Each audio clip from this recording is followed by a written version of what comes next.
عاملين ايه؟ يلا نعمل النهارده الميني كرواسون القمر دوت. اول حاجه معايا العجينه. هحط عندي في الكب او في الميكسر او في العجان نص كيلو كده من الدقيق ومعلقه صغيره من الخميره اهو بالشكل كده اللي انتوا شايفينه دوت، و3 معالق كبار من السكر، وكمان معلقه كبيره من الخل، ورشه من الملح، وربع كوبايه من الزيت بالشكل كده زي ما انتوا شايفين، وكمان بياض بيضة، والصفار هنركنه على جنب عشان نلمع بيه الوش في الاخر. حطيت بياض بس اهو بالشكل كده اللي انتوا شايفينه دوت، وكوبايه من الحليب. مش هحطها كلها، انا هحط شويه شويه كده في الاول لحد ما الاقي العجينه لمت وبقت طريه قوي معانا، بس في نفس الوقت مش بتلزق في الايد. هبتدي ان انا اعجن، هلاقيها برضو لسه مفروله شويه. هحط بقيه كوبايه الحليب اللي معايا، طبعا حليب دافي او ميه دافيه، او الشرش اللي هو او لبن رايب او زبادي. بس طبعا لو زبادي هنحط معاه كمان هنزود معاه ميه او حليب. بصوا شايفين كده عامله ازاي اهي، احنا عايزين القوام اللي عامل زي الاستيك دوت بالشكل ده، وناعمه جدا جدا جدا اهو زي ما انتوا شفتوا. هرجعها تاني كده معايا الكبه، وهحط عليها مكعب كبير كده من الزبده. الخطوه دي يا جماعه تحفه، بتخلي العجينه ريحتها وقوامها زبده بالظبط. بعد كده هاخدها كمان كده لفتين معايا على الرخامه، رشه من الدقيق، وهبتدي ان انا اخدها معايا على الرخامه، اديها عجنتين 3 كده، مع ان هي اصلا كانت جميله، ما كانتش مستاهله ان انا اعجنها تاني اصلا خالص اهو بالشكل اللي انتوا شايفينه ده كده، طريه جدا جدا وفي نفس الوقت مش بتلزق في الايد اهو. شايفين عامله ازاي كده بالشكل دوت. وبعدين هحطها في طبق، وهحط على وشها بس رشه بسيطه جدا من الزيت عشان وشها ما ينشفش معايا.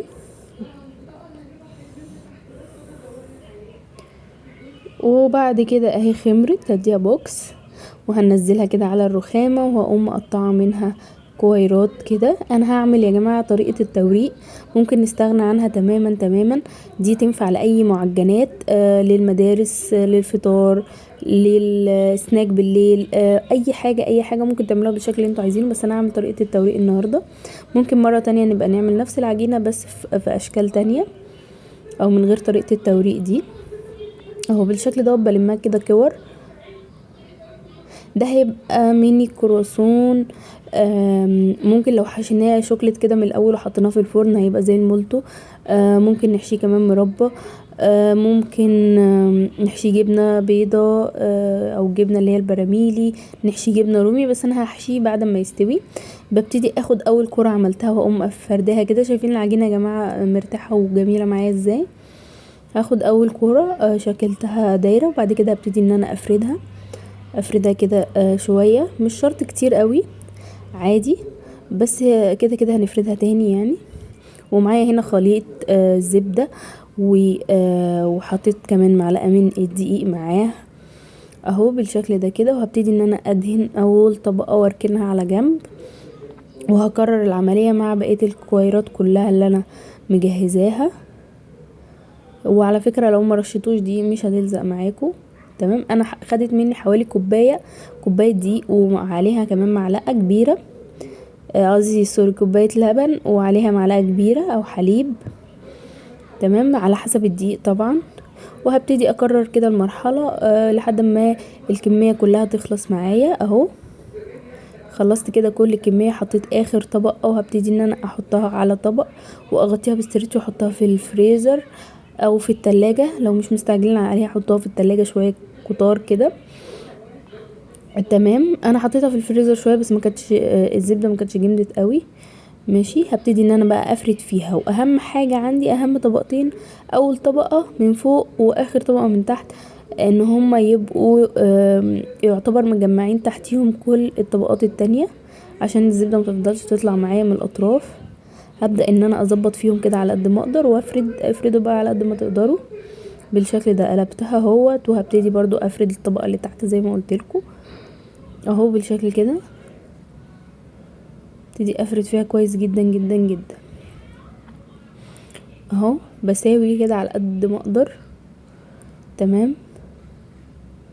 اهو. وبفرد برضو بالنشابة شوية بالشكل دوت كده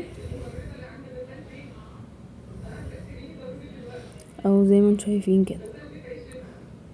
دي لذيذة جدا جدا في المدارس للولاد. بصراحة يا جماعة الحاجة من بره دلوقتي بقت وحشة قوي قوي وغالية جدا جدا ومش مضمونة ومش حلوة. يعني لو حاجة زي كده في البيت بجد لطيفة جدا يعني، وتقدروا تحطوا جواها الحاجة اللي الاطفال بيحبوها او اللي احنا بنحبها او كده، وتكلفتها مش هتبقى عالية قوي يعني زي الحاجات اللي احنا بنشتريها من بره.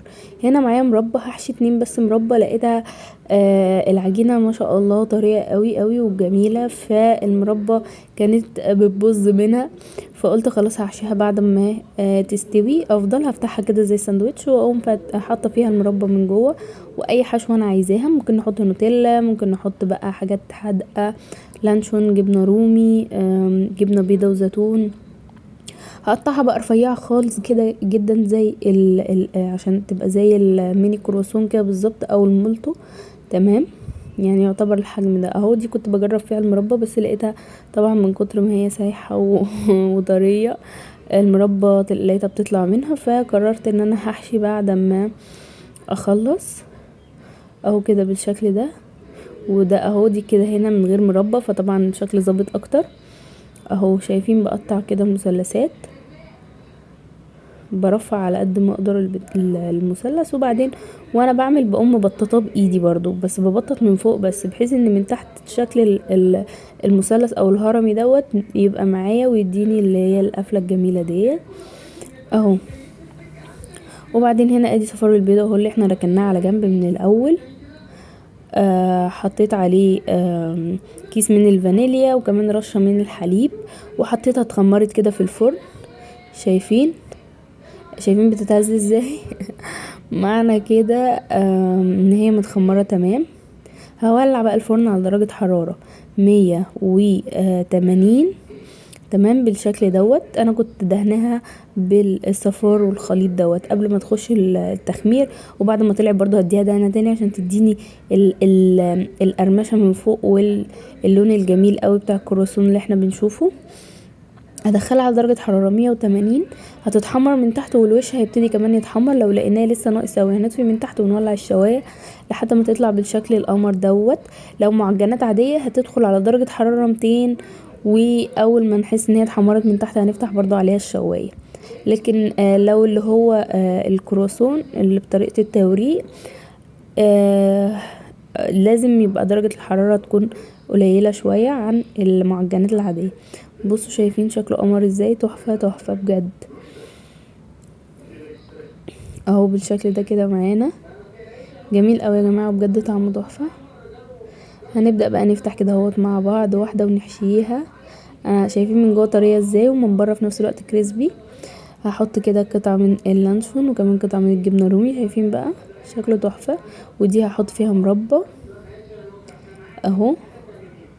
الحشوات اللي انتوا عايزينها، ممكن سبريد، ممكن اي حاجة تحبوها، جبنة كريمي، اي حاجة بجد هتطلع تحفة. وبألف هنا وشفا، ويا رب تجربوها وتعجبكم. هكتب لكم المقادير في صندوق الوصف وفي الكابشن.